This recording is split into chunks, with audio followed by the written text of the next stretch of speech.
Baik, selamat sore. Saya kembali ucapkan kepada Bapak, Ibu, dan rekan-rekan sekalian. Pada sore hari ini kita kedatangan tamu spesial yaitu Bu Kiki, gitu ya, Kaprodi dari Ilmu Komunikasi Reguler, tapi kini hadir bersama kita secara online, gitu untuk membagikan pandangan perspektifnya mengenai media relations, gitu ya, teman-teman. Hari ini kita eh, sifatnya lebih sersan gitu ya, serius tapi santai. Kita lebih ranahnya seperti diskusi talk show gitu ya. Nah, nanti teman-teman juga saya akan share ini mungkin dibantu ke Mas Jeffrey ya. Nanti mau dibantu untuk disebarluaskan link ini gitu ya. Apa nanti saya upload ke YouTube nanti disebarluaskan. Nah, tanpa berlama-lama sedikit profil Bu Cenda Rizky Anugrah Bangun ini salah satu lulusan UI S1-nya. Betul Ibu ya? Betul, betul, Pak Alvin. S2-nya baru di LSPR ya Bu ya? Enggak, di UI juga. UI juga, sorry. Juga. S1 dan S2 di UI, mengajarnya di LSPR pertama kalinya Bu ya. Betul, betul. Pertama Sebelumnya kalinya di pernah menjadi, LPR. siap, mohon maaf Bu, sebelumnya pernah menjadi salah satu apa Korkom, Corporate Communication di Antv Bu ya. Betul. Iya, dan sekarang menjadi Kaprodi Ilmu Komunikasi di UMN. Nah, teman-teman, jadi kita langsung aja kasih kesempatan ke Bu Cendra Rizky untuk sharing. Nah, mungkin pertama-tama ini Bu, Mm-mm. kasih kita boleh nggak dikasih overview? Mungkin teman-teman butuh penyegaran terkait dengan media relation. Sebenarnya belajar tentang apa sih Bu? Gitu. Mungkin untuk overview-nya dulu gitu Bu. Terima kasih Bu sebelumnya. Oke, thank you banyak Pak Alvin. Selamat sore juga Pak Jeffrey, teman-teman semuanya. Salam kenal. Tadi kalau Monik ini kayaknya sering menyapa di Instagram ya, jadi sering ketemu. Kayaknya yang Christopher juga namanya familiar nih. Mungkin ada beberapa yang kita pernah ketemu ya sebelumnya atau sebelumnya di Ilkom juga. Oke, jadi sebenarnya apa sih yang dimaksud dengan media relations gitu? Kalau media relations sendiri sebenarnya adalah bagaimana hubungan dengan media, intinya gitu ya, media relations. Dan media relations ini adalah bagian dari corporate communication itu sendiri. Corporate communication artinya atau public relations itu komunikasi yang ada di baik itu ada di perusahaan atau misalnya itu ada di lembaga-lembaga gitu ya, apakah itu organisasi, NGO, pemerintahan. Nah, media relations ini menjadi bagian dari corporate communication. Jadi kalau kita berbicara tentang stakeholders di corporate communication itu ada dua, teman-teman. Yang pertama adalah internal stakeholders, yaitu biasanya karyawan atau seperti di universitas nih ada teman-teman students gitu ya, tenaga pengajar, tenaga pendidik. Nah, kemudian ada juga yang eksternal. Nah, eksternal itu balik lagi ada macam-macam, ada komunitas, ada government misalnya, ada juga salah satunya adalah media. Nah, kenapa sih kita perlu menjalin hubungan yang baik dengan media? Yang pasti karena kita ingin mendapatkan publisitas, gitu ya. Kita ingin mendapatkan publisitas, kita ingin mendapatkan em, apa namanya?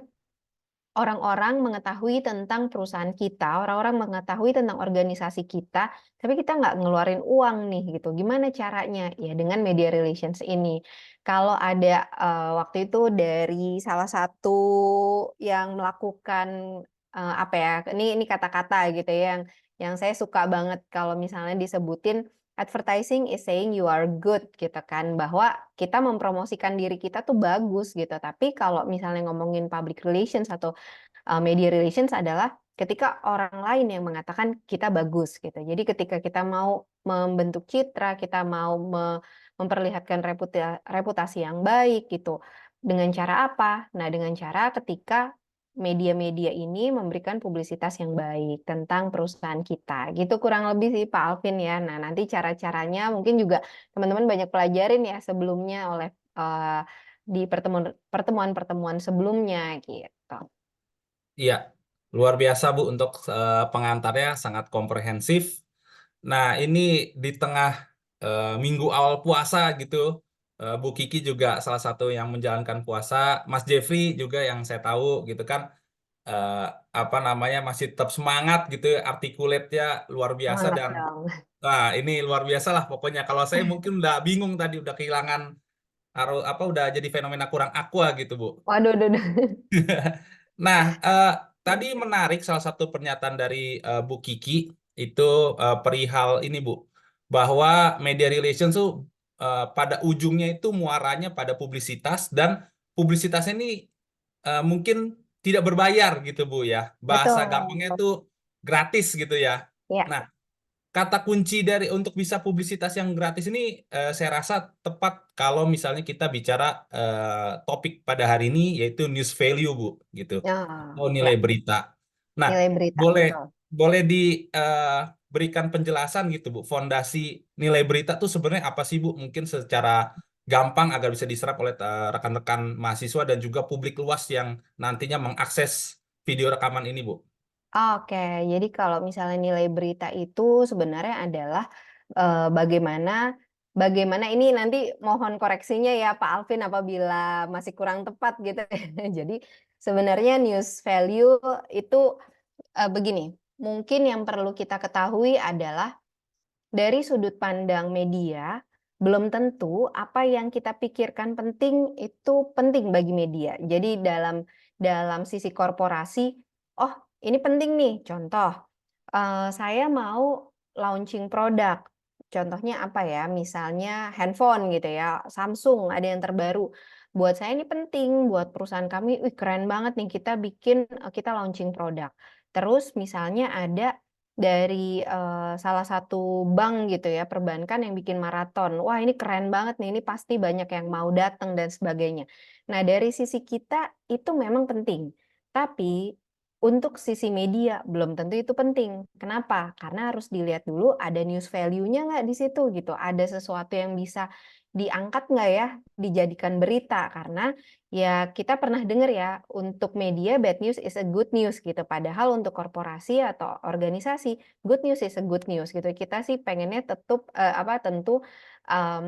pemberitaannya selalu baik. Nah, tadi balik lagi ke news value itu ya tentu kita harus melihat apakah, eee, apakah artikel atau misalnya pemberita ini kira-kira kita mengirimkan press release gitu ya, dalam press release itu ada poin-poin atau topik-topik yang kira-kira akan disukai oleh media kah? Apakah ada poin-poin yang kira-kira bisa menarik perhatian dari media kah? Apakah itu, aktual contohnya? Apakah satu misalnya aktual, yang kedua apakah itu menarik menarik perhatian orang banyak nih? Contohnya ada beberapa promosi yang dilakukan oleh perusahaan, akhirnya, dibikin ada storytelling di situ atau misalnya ada ceritanya, ada konflik atau ada drama di situ yang kemudian akhirnya, "Wah ini ada apa nih?" Gitu ya. Jadi ada sesuatu yang bisa diangkat topiknya. Nah, hal lain lagi sebenarnya ketika masuk ke news value itu tadi, mmm, ada juga pemberitaan-pemberitaan ketika mengarah kepada isu atau krisis. Nah ini yang kita sebenarnya nggak mau ya, tapi memang bagaimanapun kadang-kadang itu ada nilai beritanya bagi media itu sendiri. Nah, tapi bagaimana sih supaya kita juga, ketika ada pemberitaan yang kira-kira, wah ini akan merugikan juga ke perusahaan gitu, gimana kita, membuat itu tidak menjadi semakin buruk gitu ya, apa sih nah itu nanti ada langkah-langkahnya lagi, apa nih yang harus kita lakukan supaya pemberitaan itu tidak semakin negatif. Terus juga ya proximity ya, misalnya ada kedekatan gitu. Jadi ada keterkaitan. Misalnya gini, ketika medianya itu adalah media yang, misalnya perusahaan kita adalah perusahaan otomotif. Nah, berarti kan media yang akan meliput atau yang akan kita approach adalah media yang memang khusus otomotif. Atau media musik gitu ya, ketika organisasi kita itu launching untuk, hal-hal yang berbau musik, misalnya seperti itu. Nah, terus juga kalau misalnya news value itu sendiri tadi kita harus lihat dampaknya itu nggak cuma ke organisasi kita, tapi dampaknya itu ke masyarakat luas. Misalnya kayak, oke saya mau launching produk nih, tapi produk itu misalnya nggak cuma bermanfaat bagi orang yang beli, tapi juga ada nilai sosialnya misalnya. Jadi Atau ketika tadi sambil maraton sambil menanam pohon misalnya ya seperti itu. Nah, jadi ada sesuatu yang ada unsur sosialnya misalnya. Nah, itu mungkin bisa jadi cukup apa ya? Cukup mendapatkan perhatian bagi wartawan. Nah, ini karena Pak Alvin juga mantan wartawan, mungkin nanti bisa ditambahin juga ya Pak. Kira-kira apa sih yang bisa ketika Pak Alvin menjadi wartawan waktu itu, ini apa nih kira-kira kalau dapat kiriman press release, poin apa yang kira-kira, wah ini kayaknya layak nih, saya mau datengin nih, saya mau terbitin gitu. Gimana Pak? Siap, Bu. Terima kasih ininya Bu ya, pancingannya juga. Apa namanya?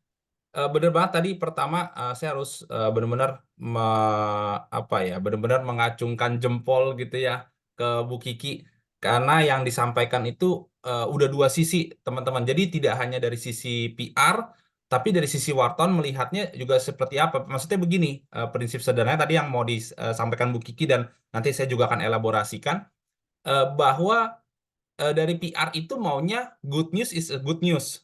Berita baik ya diberitakan jadi berita baik.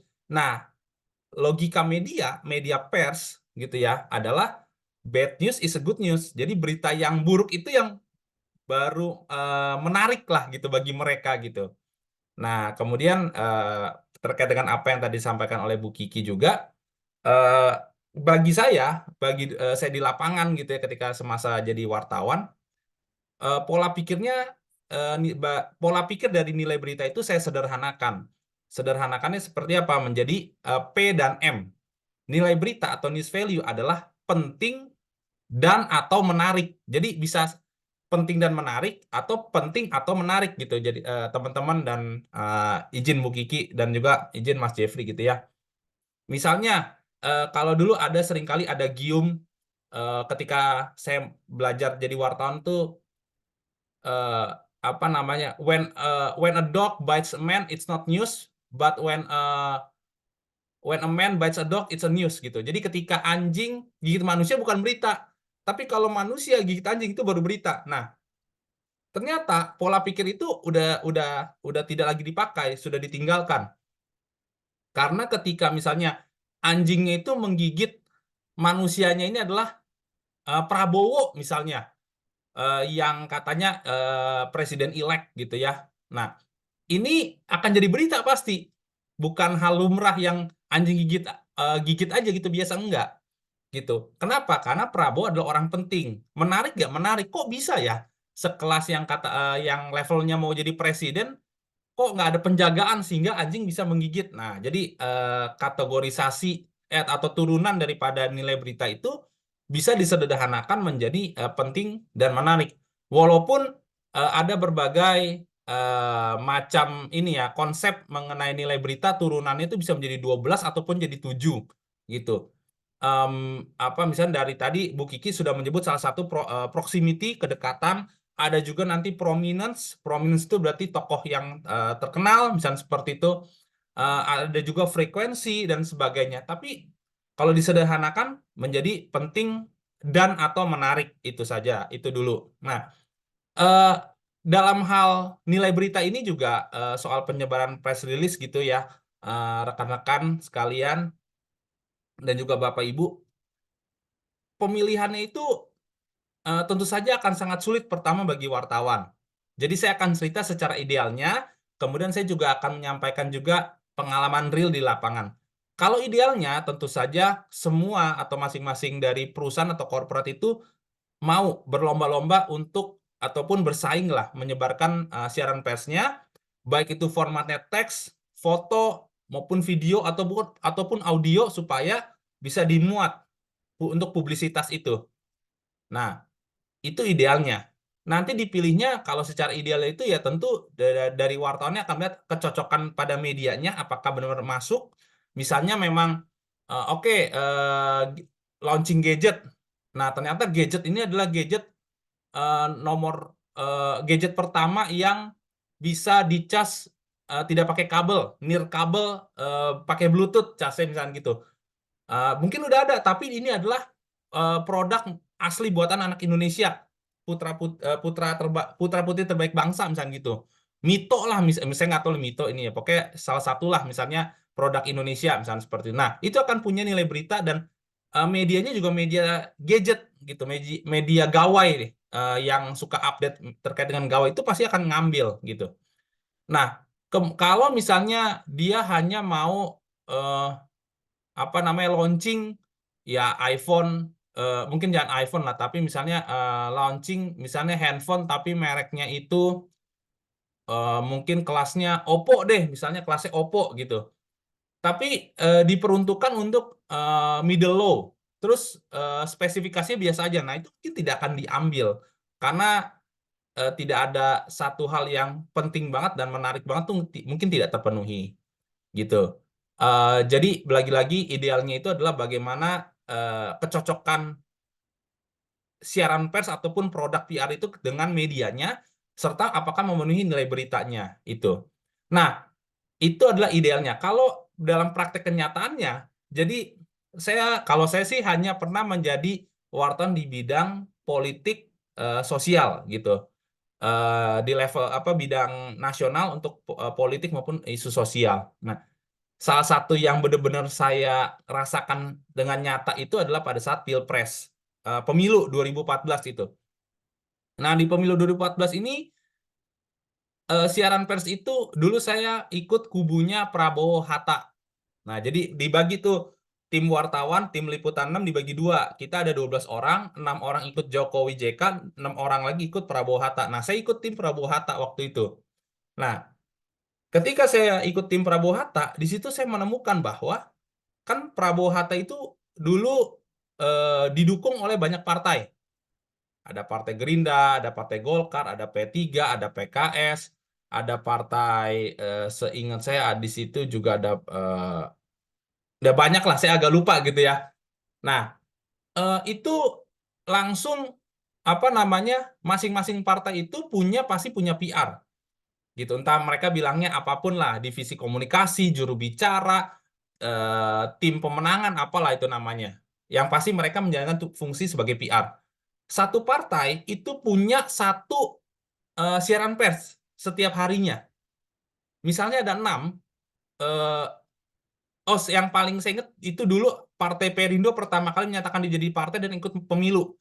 Itu dia pendukung Prabowo Hatta pada saat itu. Nah, kita tahu bahwa Partai Perindo ini juga ada afiliasi dengan MNC Group. Nah, jadi singkat cerita, misalnya ada 6 partai, satu hari itu sudah pasti ada 6 siaran pers. Nah, dari 6 siaran pers ini, kemudian ada satu partai yang Perindo itu tadi, dia ini membuat 10 siaran pers dalam satu hari. Dan satu siaran pers itu di zaman saya itu di 2014, satu siaran pers itu dihargai 350.000. Istilahnya ini uang jale lah. Ya, gaji saya saat itu saya akan open ke teman-teman sangat UMR itu 2.500.000. 2.500.000 itu artinya kalau misalnya saya istilahnya kerja dengan produktif gitu, kerja produktif, itu berarti saya bisa dapat 3.500.000 dalam satu hari. Dan untuk kita datang absen aja teman-teman. Jadi kan kita udah istilahnya mendaftarkan diri sebagai tim media yang mengikut atau ngekor Prabowo Hatta, ada nama saya tuh. Saya datang ke media center itu sudah pasti mendapatkan 350.000. Istilahnya uang transport kalau itu saat itu sebutannya. Nah, bayangkan satu hari itu bisa 3.500.000 sendiri. Ini adalah kenyataan real di lapangan bagaimana siaran pers itu kadangkala tidak lagi mementingkan nilai berita, tapi seberapa besar isiannya, bahasa tanda kutipnya gitu ya. Nah, lagi-lagi kalau kita bicara media relations tentu menyalahi, sangat menyalahi. Kenapa? Karena media relations tidak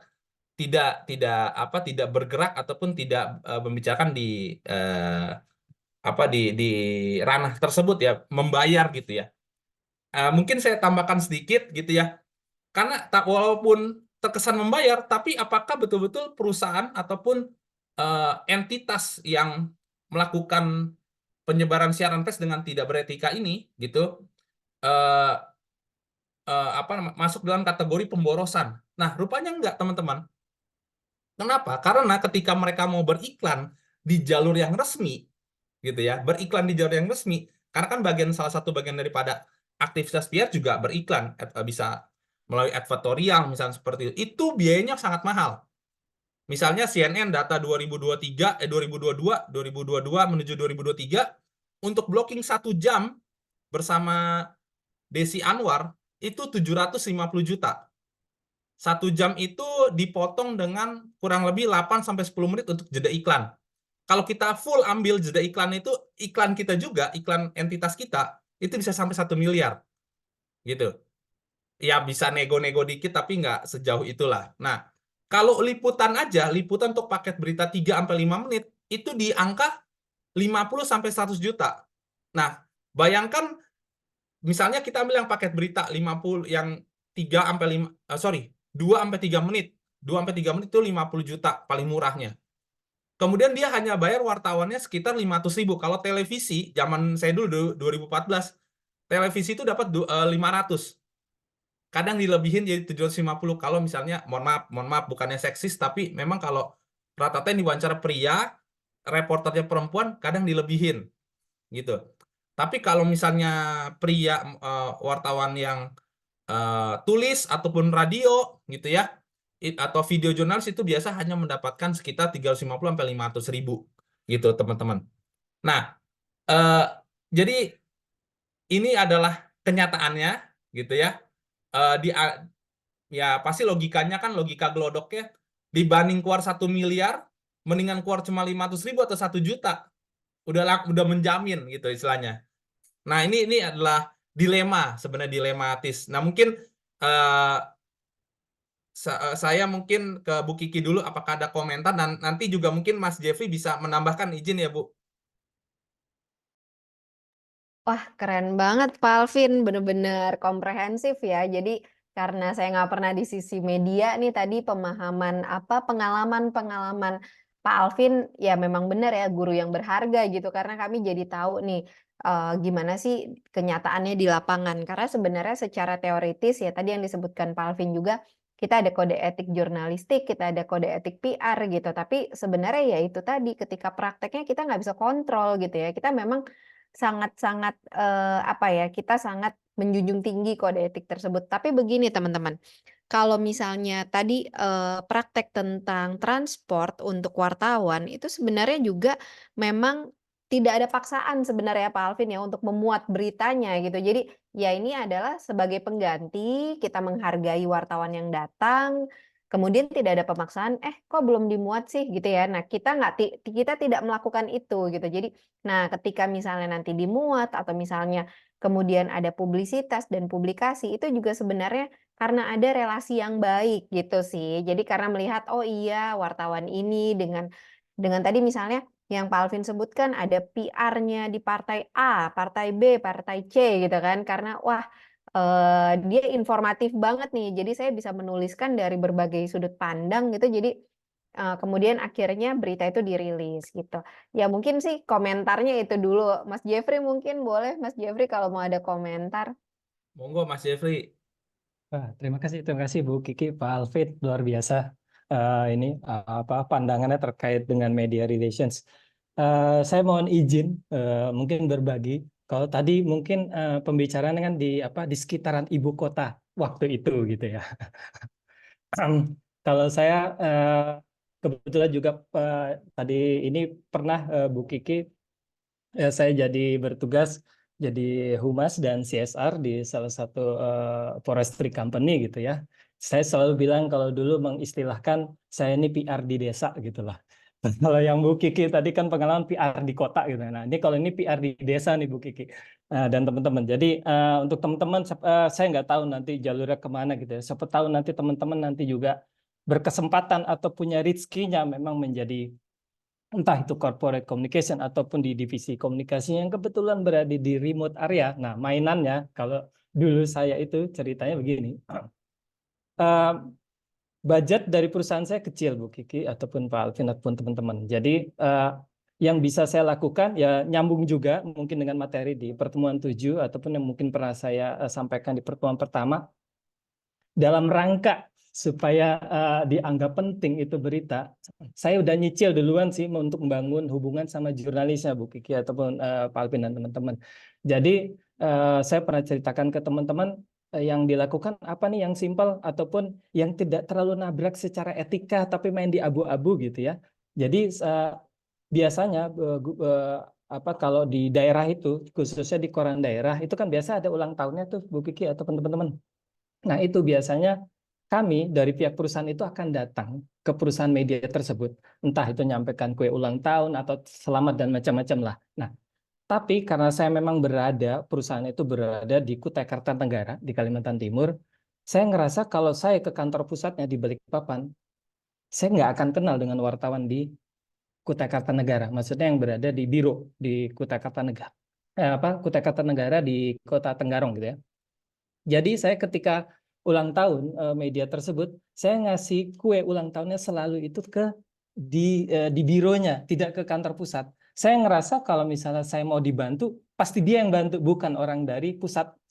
Jadi saya membangun kedekatannya ke teman-teman yang berada di wartawan di biro gitu.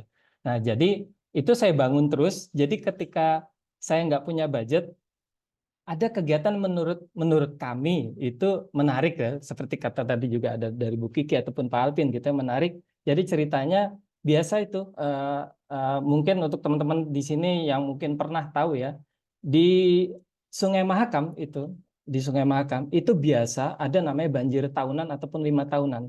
Kalau banjir 5 tahunan itu biasa air itu bisa menggenangi itu bisa sampai sebulan sampai 3 bulan. Dan luar biasa ketahanan ya. Jadi mereka nggak manja ya. Mungkin maaf kata kalau di Jakarta baru sebentar langsung udah wah rame gitu ya. Kalau di sana berbulan-bulan. Tapi memang seperti kata pepatah orang Melayu gitu ya. Kalau tidak mau terkena ombak jangan tinggal pinggir pantai. Jadi kalau nggak mau kena banjir ya jangan tinggal di pinggir Sungai Mahakam gitu ceritanya. Jadi mereka udah terbiasa.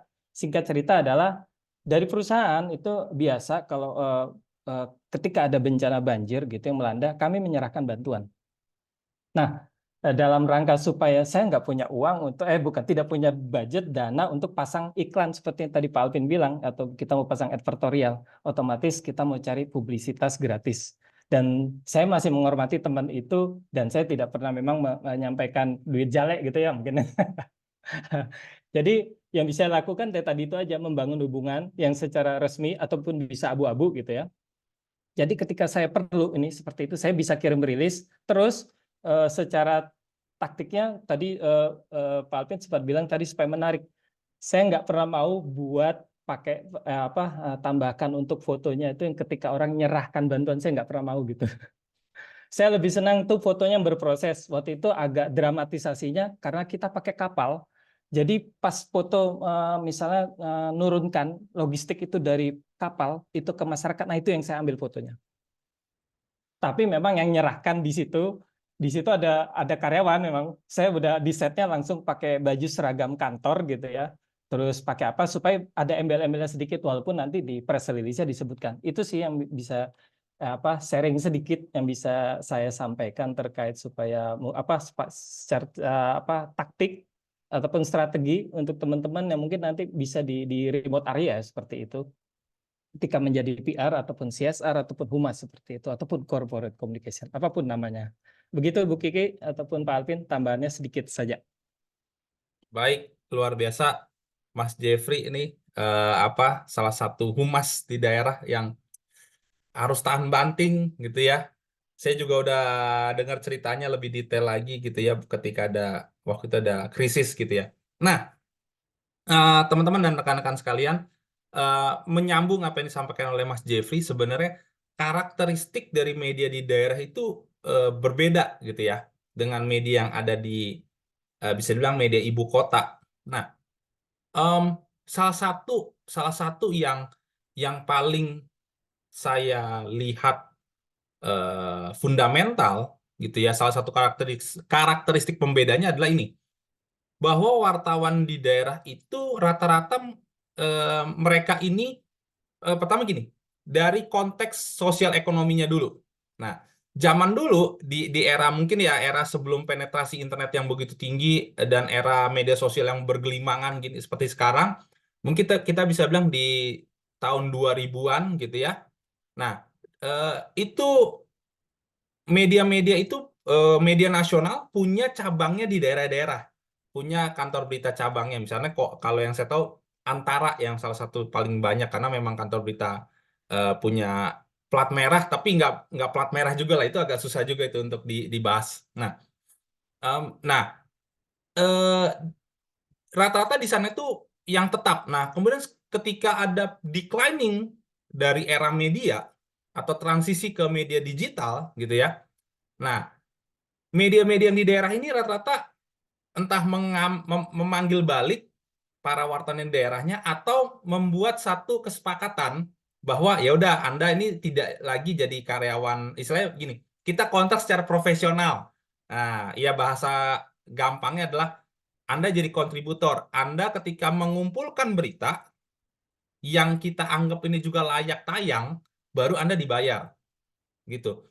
Kalau dulu liputan6.com itu atau liputan6 secara keseluruhan, kita punya perwakilan masing-masing satu tiap daerah.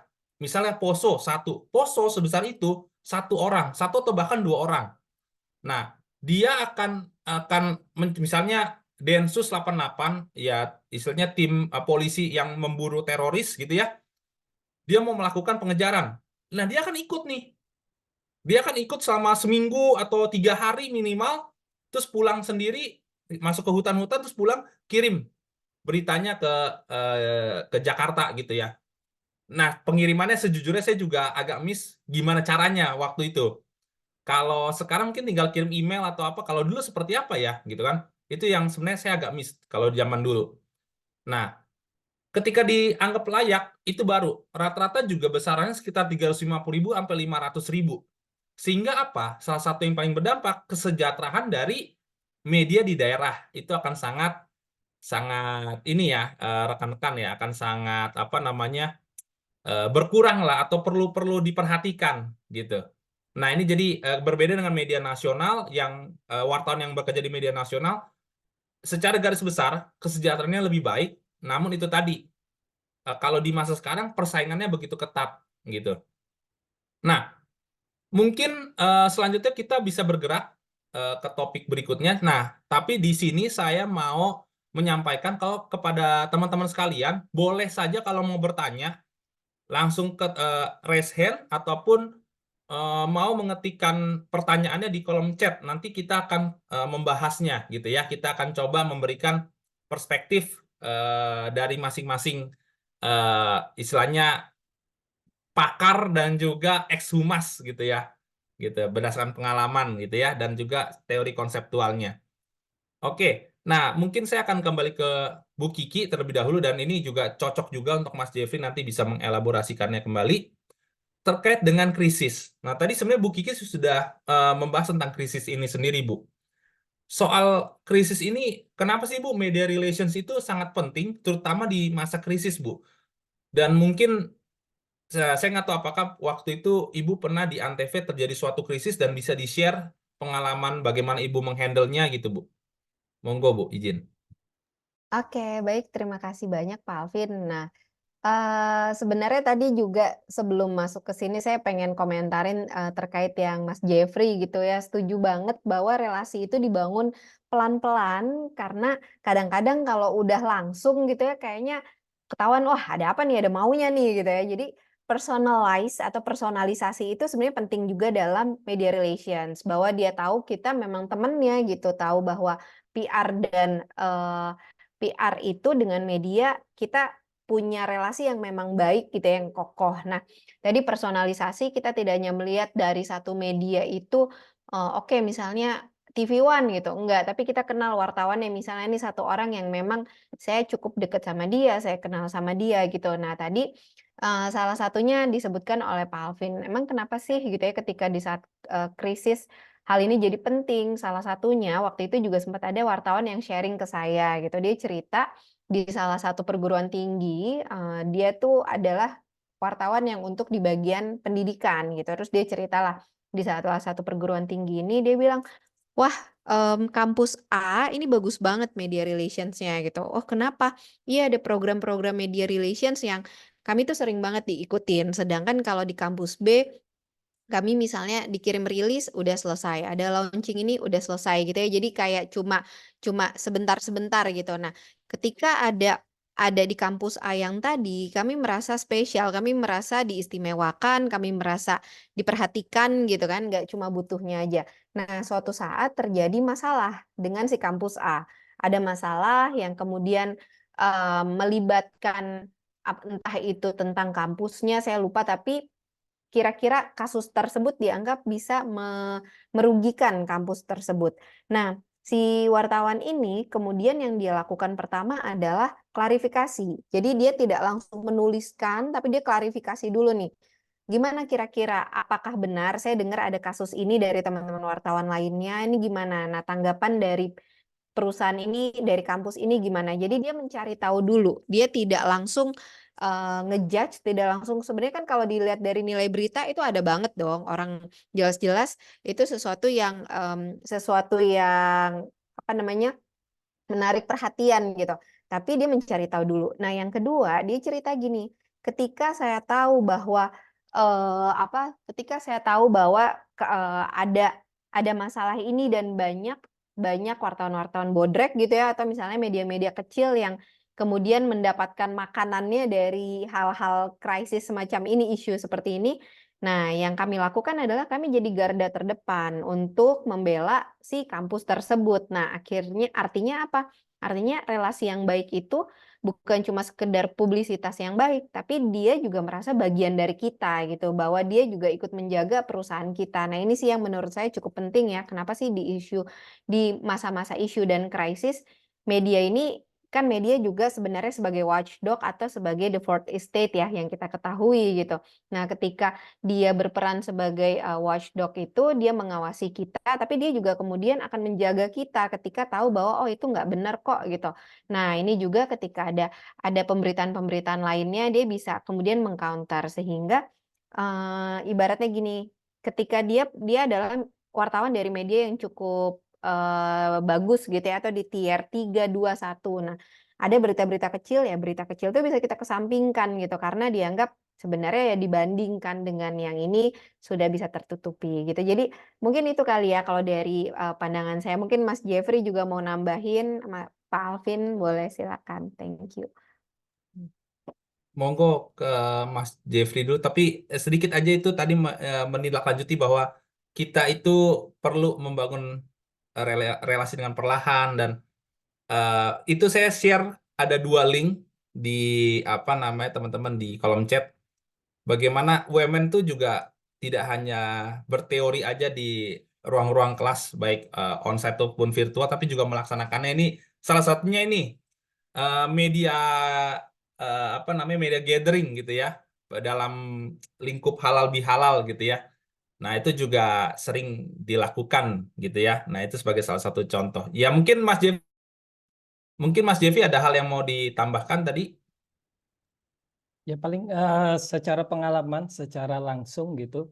Karena memang tadi lagi-lagi Bu Kiki, Pak Alvin dan teman-teman, karena saya berada di remote area gitu ya. Jadi udah pasti secara jurnalis wartawan itu susah banget ke tempat saya gitu ya. Dari kota kabupaten itu aja dia butuh sekitar 1 jam, 1 jam setengah gitu ya. Apalagi kalau dari ibu kota provinsi seperti itu. Jadi ya apa ya bisa menjadi keuntungan. Jadi dalam arti maksudnya media kan susah ke sana. Kalau udah susah dan juga waktu itu citizen journalism kan tidak semarak sekarang gitu ya. Jadi dan juga di sana juga sinyal sulit gitu ya. Gimana kita mendapat akses gitu ya. Jadi memang sangat sulit. Nah, tapi berbalik tadi kalau boleh cerita memang agak lepas sedikit. Kebetulan kalau di remote area yang menjadi publik penting kami itu adalah masyarakat sekitar.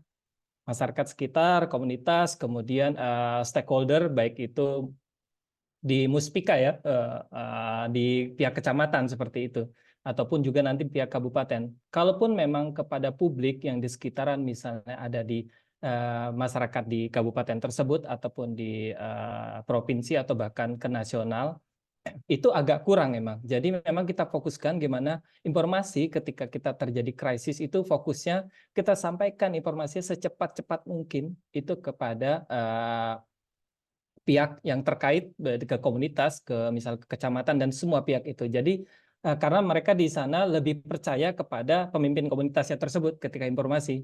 Mereka bukan secara literasinya membaca koran ataupun membaca berita melalui mungkin dulu di media sosial, apalagi belum gitu ya. Jadi informasi yang dia dengar itu ya dari kepala desa atau dari Pak Camat atau dari Pak Kapolsek atau dari Pak Koramil gitu ya.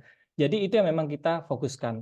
Tapi kalau boleh sedikit, saya tidak langsung Bu Kiki ataupun Pak Alvin teman-teman, ya lagi-lagi saya menggunakan waktu itu ketika saya job training ataupun juga penelitian, saya dapat tempat yang bagus sekali secara praktek media relations, ya pasti karena punya dana budget yang super besar dengan departemen yang sangat ideal. Jadi dia bisa melakukan hal-hal tadi yang disampaikan secara textbook, semua dilakukan deh. Yang ada di literatur semua dilakukan. Jadi ketika tadi terkait krisis, dia udah punya protokol krisisnya, siapa yang berbicaranya, kemudian step-stepnya apa, itu dia udah sangat lengkap. Dan protokol itu sedikit nakal, saya simpan datanya, jadi berguna. Bisa saya tadi kalau Pak Alvin sering bilang Bu Kiki ATM gitu ya. Jadi amati tiru modifikasi kalau kata Pak Alvin gitu. Jadi ilmu itu selalu saya pakai sampai sekarang teman-teman. Jadi kalau teman-teman, saya nggak tahu teman-teman nanti besok magang penelitian di mana, kalau dapat bisa perusahaan bagus, ilmunya itu bagus banget. Seperti itu sih tambahannya sedikit. Makasih. Siap, Mas Jeffrey, atas tambahannya. Nah, ini sudah ada beberapa pertanyaan yang masuk gitu ya. Pertama itu dari Monica, saya bacakan nanti langsung direspon oleh Bu Kiki. Izin bertanya, bagaimana kita menentukan nilai-nilai mana yang patut diambil dan nilai yang harus ditolak gitu. Selain itu, siapa yang harus bertanggung jawab menjaga gerbang di masyarakat? Haruskah individu yang memutuskan informasi apa yang mereka konsumsi atau harus ada faktor eksternal yang mengatur akses ya Bu? Mungkin lebih saya coba intisarikan sedikit pertanyaannya. Mungkin ini lebih kepada nilai ini ya, apa namanya? Bagaimana individu itu mungkin gini, apakah sebuah informasi itu memang individu tuh punya filternya atau memang karena didorong oleh PR tuh akan lebih mudah dicerna gitu Bu ya. Mungkin lebih ke ini sih Bu, apakah teori kepala batu gitu ya atau memang eh, ada agenda setting dari PR gitu. Hmm, Mungkin begitu Bu. ya, oke, oke. Oke, Mas Jeffrey, selamat berbuka. Iya, jadi Oh ya lebih cepat ya. lebih cepat. Oke, Monik, terima kasih pertanyaannya. Nah, ini juga saya juga coba ini ya, apa namanya, memahami tadi seperti tadi sudah diintisarikan oleh Pak Alvin, tapi coba memahami. Mungkin nanti kalau kurang tepat, Monik boleh berbicara juga gitu ya. Jadi untuk menentukan nilai-nilai mana yang patut diambil dan nilai yang harus ditolak. Itu tadi kan sebenarnya kalau untuk nilai sendiri kita di masyarakat Indonesia itu punya sistem pers yang tanggung jawab sosial gitu. Yang pertama itu artinya tanggung jawab sosial itu apa? Artinya apa yang disampaikan itu biasanya balik lagi tergantung kepada norma-norma yang ada di sekitar kita, norma sosial, norma agama gitu ya. Jadi ada values yang memang disesuaikan dengan budaya kita sendiri. Nah, kemudian untuk nilai mana yang patut diambil dan ditolak, yaitu kita juga harus melihat dari apakah itu dari yang kita dari kita kecil, kita di sekolah gitu ya, kita kuliah, ini sesuai atau enggak.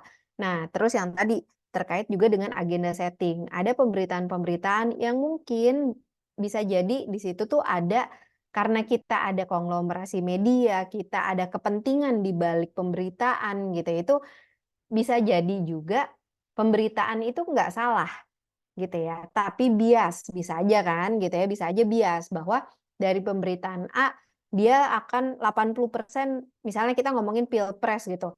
Di channel berita A ya karena dia mendukung paslon nomor 7 misalnya ya dia akan banyak memberitakan yang baik-baik gitu. Nah, tapi yang paslon nomor 8 dia nggak beritain yang buruk-buruk, tapi dia beritainnya sedikit gitu kan. Jadi kita ngelihat bahwa media akan menginformasikan, tapi tentang dia bagaimana menginformasikannya itu hal lain lagi. Nah, terus yang bertanggung jawab menjadi gerbang di masyarakat ataupun individu. Sebenarnya individu ya dia bertanggung jawab atas dirinya. Tapi kan lagi-lagi mungkin ada di batas usia tertentu yang mungkin mereka belum bisa mengambil keputusan atas dirinya sendiri gitu ya, informasi apa yang dikonsumsi. Nah, pembatasan-pembatasan ini sebenarnya salah satu fungsi pers tadi sebagai the fourth estate atau dia sebagai watchdog gitu, dia yang mengamati ini kan untuk menjaga keseimbangan gitu ya, bahwa ada trias politika nih, ada apa namanya, ada eksekutif, ada yudikatif, legislatif, nih ada media yang mengawasi, di bawahnya ada masyarakat gitu ya, kayak jadi ini kalau saya nggak salah namanya Galtung's Triangle gitu. Jadi media di situ akan ngelihat sebenarnya informasi apa yang masyarakat itu perlu ketahui dan tidak perlu ketahui gitu. Tapi lagi-lagi media di sini kita tidak bisa berpikir dia 100% netral gitu. Itu yang perlu kita ketahui. Jadi kita sendiri juga harus lebih memfilter kira-kira informasi-informasi apa yang beredar di luar sana, karena bagaimanapun ya tadi Pak Alvin juga sudah menyebutkan lonjakan media sosial, internet, arus informasi itu sangat apa ya? Kita tuh kayak kayak udah kena ombaknya banget, ombak informasi bukan arus lagi gitu. Jadi kayak, duh, ini ada informasi A, B, C, D gitu. Kalau dulu mungkin kita satu channel kemudian kita duduk, ada yang namanya heavy viewers gitu ya. Kita duduk dan kita mendapatkan banyak informasi. Tapi ketika di sosial media, kita mungkin channelnya banyak banget, kita milih nih, duh yang mana ya gitu.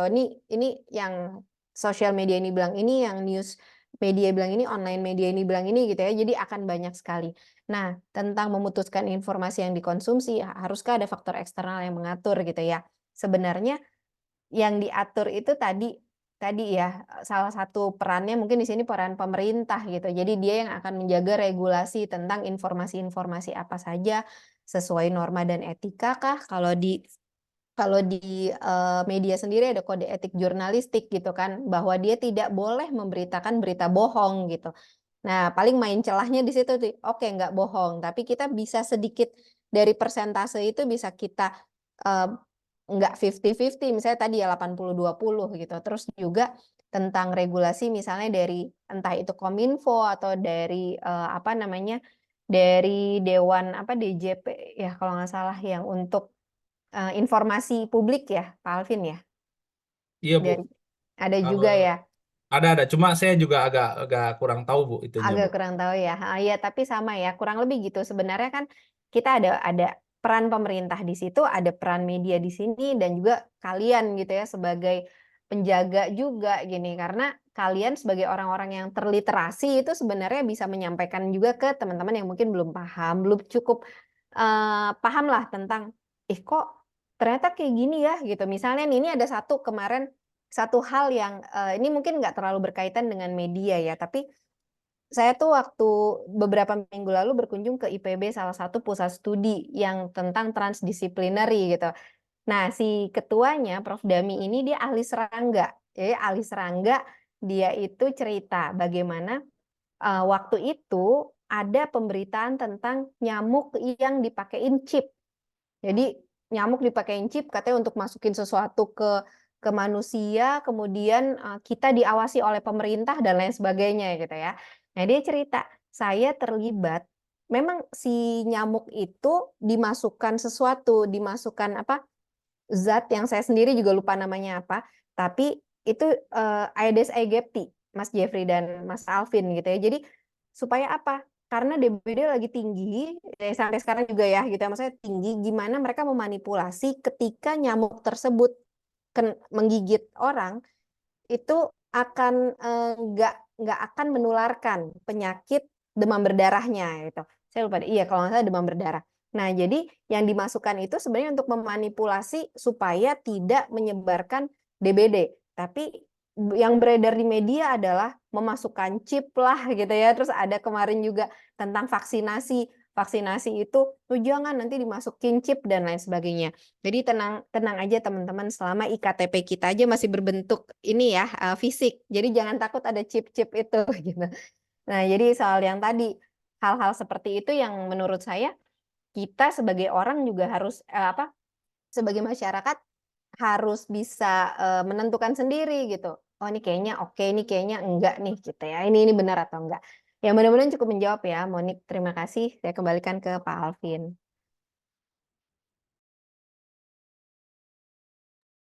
Siap, Bu. Terima kasih ininya penjelasannya. Nah, ini tadi gara-gara Ibu ngomong DJP, sebenarnya otak saya langsung keinget, wah, belum isi SPT, belum lapor SPT. Jadi Waduh, bener juga ya, DJP, Dewan Pajak atau apalah itu. Nah.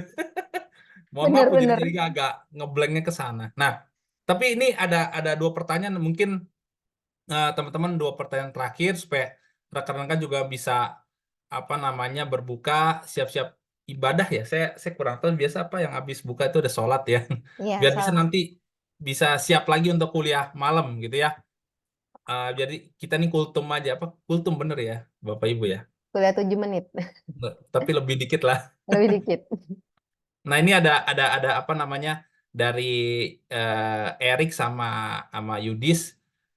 Erik bertanya bagaimana pandangan saya sebenarnya berkaitan dengan media yang kualitas jurnalistiknya tuh eh, kurang penting, apa menaruh perhatian pada cerita yang kurang penting pada publik, malah cenderung kontroversial gitu ya, seperti lampu hijau. Nah, prinsipnya media ini kalau dalam ideal konsepnya itu disebut sebagai jurnalisme kuning gitu ya. Nah, kembali apakah eh, media ini, teman-teman perhatikan, media-media seperti ini dia pasti menyasar pasarnya itu yang SES, apa sih, social economic levelnya itu yang tipe C, itu yang pertama gitu ya, mungkin dengan edukasi yang rendah gitu, dan biasanya itu berputar di isu kriminalitas gitu ya, kriminalitas dan berkaitan dengan seksualitas juga gitu ya.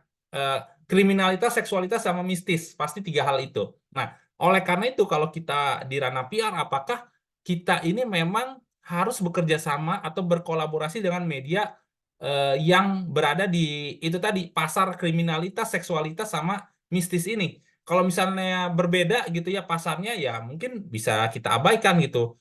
Misalnya kalau UMN kan selalu narasinya berkaitan dengan green energy building, berkaitan dengan IT, berkaitan dengan animasi yang keren, strategi communication, kampusnya para influencer. Tiba-tiba nggak mungkin tiba-tiba nanti ada media jurnalisme kuning memberitakan apa namanya yang aneh-aneh gitu kan. Nah, kalaupun diberitakan dengan misalnya saja nih ini mohon maaf nih hanya sebagai contoh aja, misalnya eh, karena kan kita tidak bisa menafikan bahwa pernah ada kejadian KS gitu ya, kekerasan seksual misalnya di lingkup kampus manapun lah gitu ya, pasti ada pernah kejadian dan dibuat beritanya seorang dosen gagahi mahasiswinya misalnya seperti itu misalnya. Nah, selama memang itu fakta, itu tidak apa-apa. Tapi kalau selama fakta itu tidak apa-apa, tapi kalau misal memang dirasakan berita itu menyudutkan, tidak cover both side, misalnya dia hanya menggali dari sisi narasumber yang tidak mau disebutkan namanya. Jadi narasumber yang tidak jelas. Nah, kita bisa mempersoalkannya sebagai PR, mempersoalkannya kemana? Tapi harus elegan, dibawalah ke Dewan Pers. Nah, di Dewan Pers ini kebetulan banget papanya Bu Kiki, ayahnya Bu Kiki adalah ketua Dewan Pers dan juga salah satu tokoh pers yang masih hidup, berarti living legend gitu. Nanti dicari aja Bapak Henry Bangun, itu ketua Dewan Pers dan juga living legend, eh, eh, apa ya namanya, bisa bilang tokoh jurnalistik gitu ya, living legend. Nah, Bu Kiki adalah Trah. Trah itu berarti keturunan langsung gitu ya. Jadi orang penting juga lah gitu. Analoginya Megawati sama Puan gitu ya, atau SBY sama AHY gitu. Tapi tenang aja teman-teman, Bu Kiki ini bukan ordal gitu ya, bukan jaruk ordal, enggak. Emang udah hebat dari sananya. Nah, yang berikutnya yang kedua dari Yudis gitu ya. Kalau wartawan dapat uang jale, kecenderungannya pasti menulis berita positif, apa iya gitu ya. Nah, kalau misalnya nggak dikasih uang seperti apa, kurang lebih gitu ya. Nah, gini Yudis, singkatnya dan teman-teman, kalau wartawan yang memang dari awal nyari jale gitu ya, nyari jale, otaknya nyari jale gitu ya, dia itu pasti akan mencari celah supaya menyudutkan kita dulu, ataupun dia akan istilah kayak lalat, mohon maaf ya, ini tapi saya memang ya saya juga pernah terima jale, jadi ya kita akan ngelilingin PR kayak lalat ngelilingin makanan. gitu. Makanan digeser ke kanan, lalatnya muter di sekitar situ juga ikut ke kanan gitu. Nah, sampai nanti dibagi jale. Itu yang pertama. Yang kedua, kalau misalnya kita nggak dapat, kita akan tetap tulis nggak beritanya. Kita akan tetap tulis, tapi nadanya itu ya tergantung apakah memang berita ini berita yang, tapi pasti gini, selama wartawannya adalah wartawan yang benar-benar memegang teguh kode etik, wartawan dari media yang jelas, dia akan memberitakan sesuai fakta, objektif aja.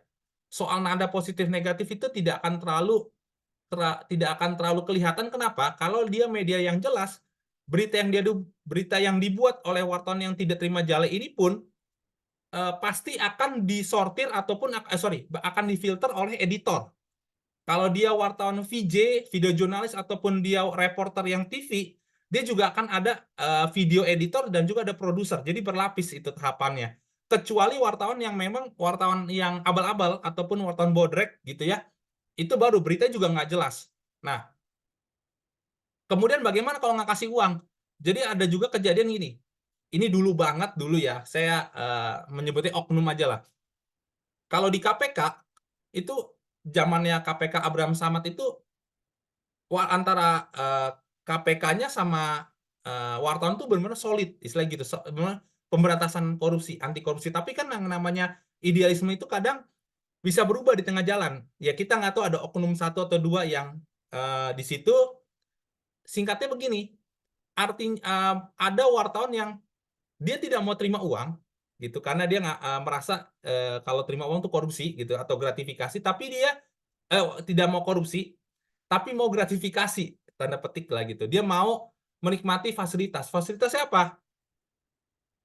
Mau ke salon, mau apa? Karaoke gitu. Makan gitu. Nah, jadi ada hal-hal lainnya gitu.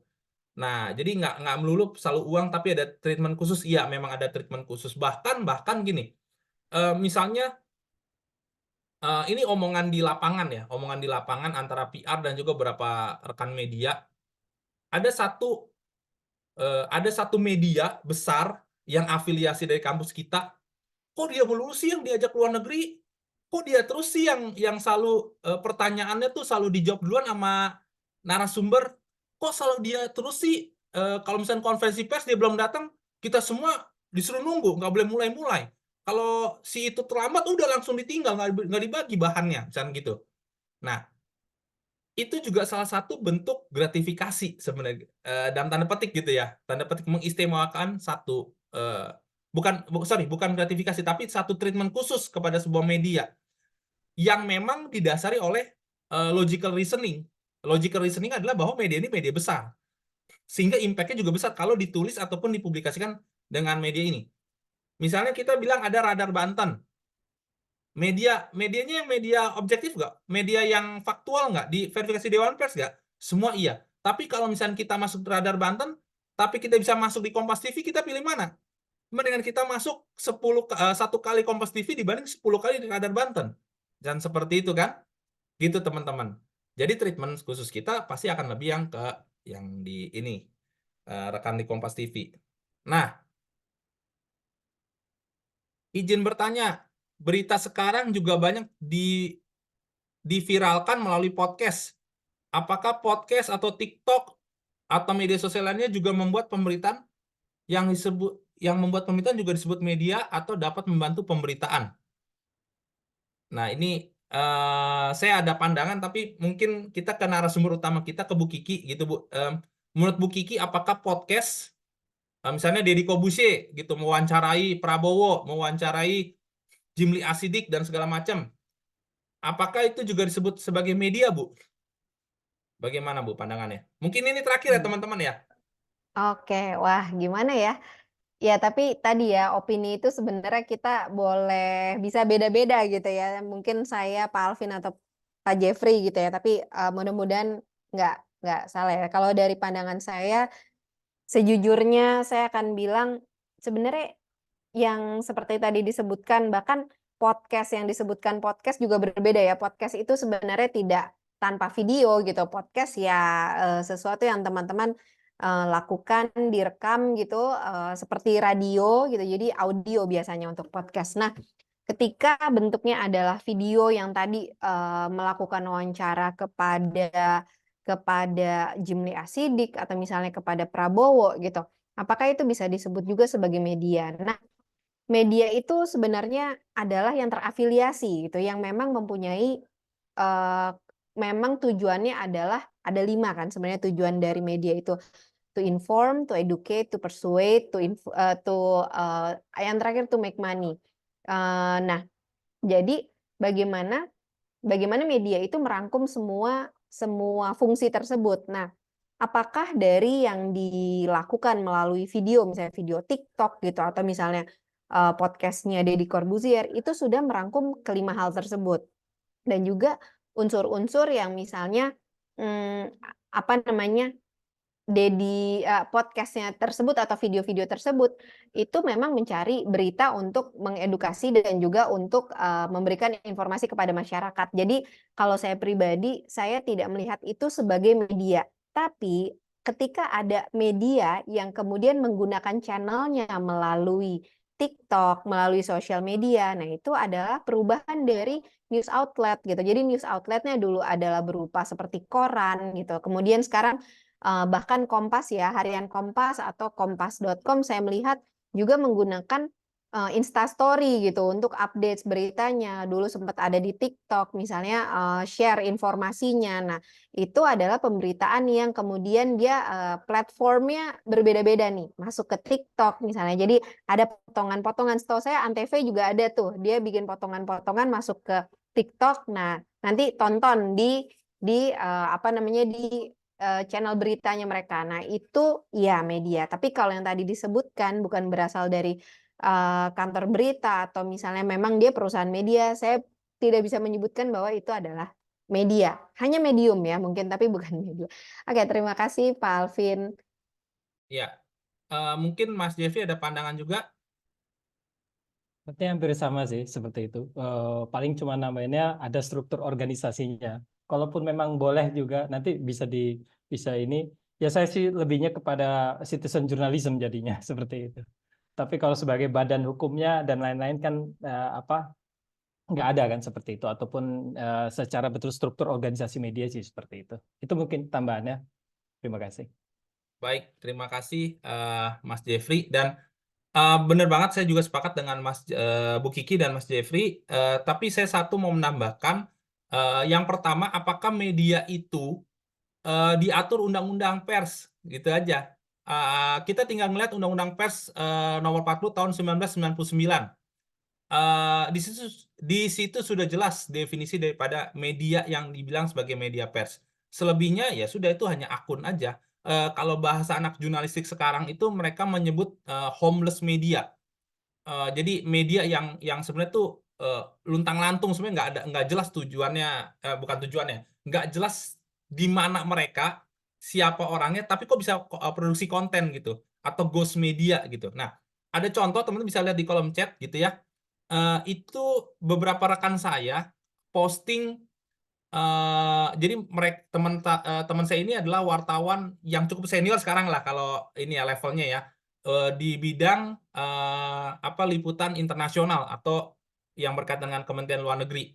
Nah, mereka sepakat gitu ya bahwa USS Fitz yang punya 1,7 juta pengikut followers di Instagram itu nyomot konten atau hasil jeripayahnya mereka gitu.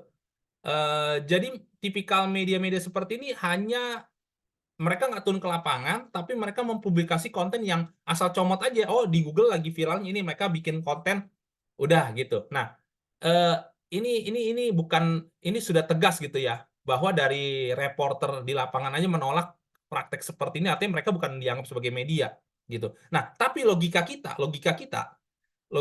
sebagai PR gitu. Kalau kita bisa publish juga kita bisa diangkat di USS Fitz dengan follow 1,7, mau nggak?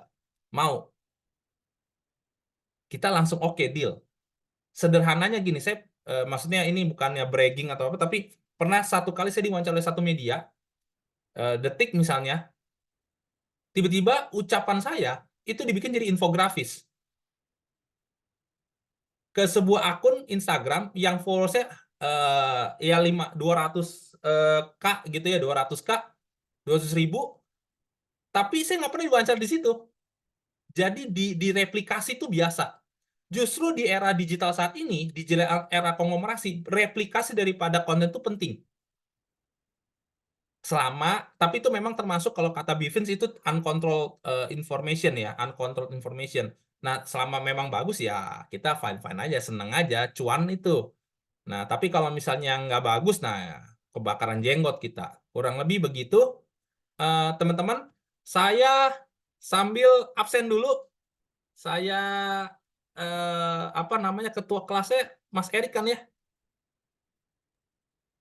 Bisa Erik atau Yudis juga sih, Pak Alvin. Antara Ya, dua itu yang bisa kira-kira siapa gitu. siap. Seingat saya kalau di ini ya bisa lah. Erik sama Yudis ya saya ingat lah. Waktu Kalau gathering kaget saya. Hmm. soalnya gabungan dari dua kelas kan Pak Alvin. Iya, oh iya benar-benar benar. Makanya banyak banget ya. 47. Viral nih, viral. Mantap, mantap, viral nih, viral. Ditunggu ya Bu, sebentar saya lagi absen kan. Oh ini rata-rata pada masuk ini. Kok lo lemot nih.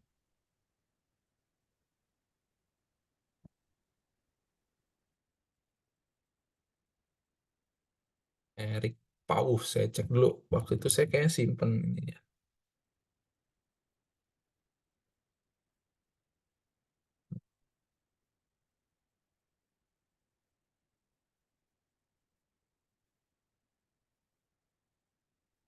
Keisha masih ada nggak?